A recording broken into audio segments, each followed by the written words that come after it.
कुछ देर पहले मैंने हरियाणा के मुख्यमंत्री मनोहर लाल खट्टर से खास बातचीत की। उन्होंने भी बताया कि कैसे तबलीगी जमात के कारण उन्हें भी कोरोना को कंट्रोल करने के लिए परेशानियां उठानी पड़ी। इस इंटरव्यू की एक झलक आपको दिखाता हूं।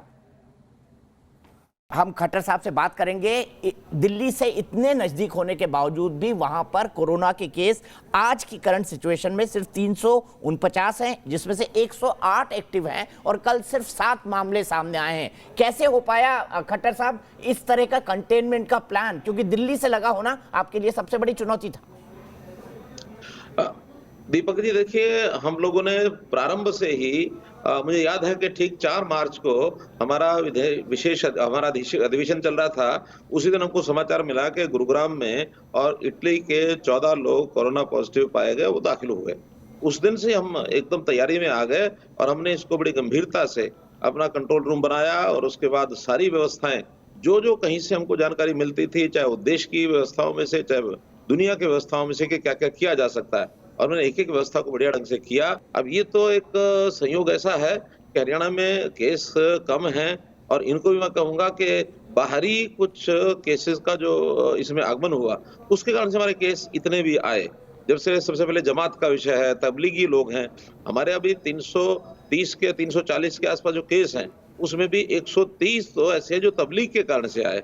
और अब उसके बाद दूसरा जो एपिसोड हो गया वो दिल्ली के कारण से, खास करके सब्जी मंडी में जो आने वाले लोग, उसमें भी चाहे सोनीपत जिला है, हमारा झज्जर जिला है और कुछ फरीदाबाद में भी, ऐसे लगभग 40 केस ऐसे हो गए हैं जो सीधे सीधे दिल्ली के से आने जाने वाले लोगों के साथ संबंध में वो आए। दिल्ली में लोग नौकरी करते हैं, व्यापार करने जाते हैं, सब्जी लेने जाते हैं, सब्जी ले करके वापस आते हैं, तो ये सब्जी मंडियों के माध्यम से भी किस प्रकार का हुआ। अब मुख्यमंत्री जी, ये भी आपसे जानना चाहूंगा कि आपने कहा तबलीगी के आपके पास 123 हैं, तबलीग जमात ने आपकी कितनी मुश्किलें बढ़ाई और किस किस तरह की परेशानियों का सामना हरियाणा सरकार को करना पड़ा इस मसले पर? देखिए, जब तबलीगी आए और हमको जानकारी मिली तो हमने उन सब की छानबीन कराई और सब प्रकार के तबलीगी, चाहे वो विदेशों से, 107 लोग तो विदेश के यहाँ थे, ऐसे ही जो बाहर के प्रदेशों से, पर वो 107 लोग विदेश के हरियाणा में क्या कर रहे थे?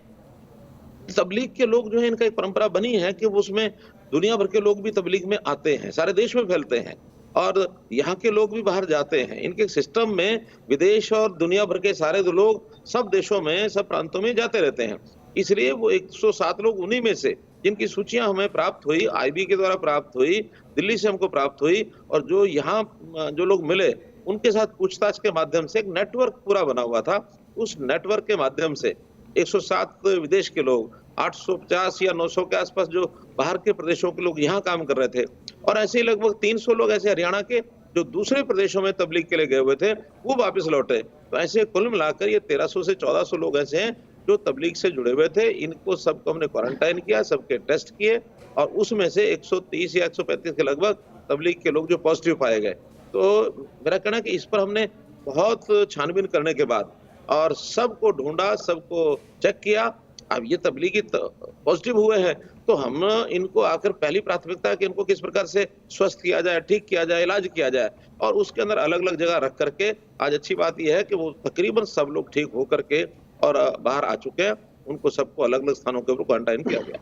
107 लोग जो विदेशी हैं, जो टूरिस्ट वीजा पर आए थे, क्योंकि उन्होंने धर्म प्रचार का वीजा तो लिया नहीं था, क्या उन 107 लोगों की गिरफ्तारी भी होगी जैसे बाकी राज्य कर रहे हैं?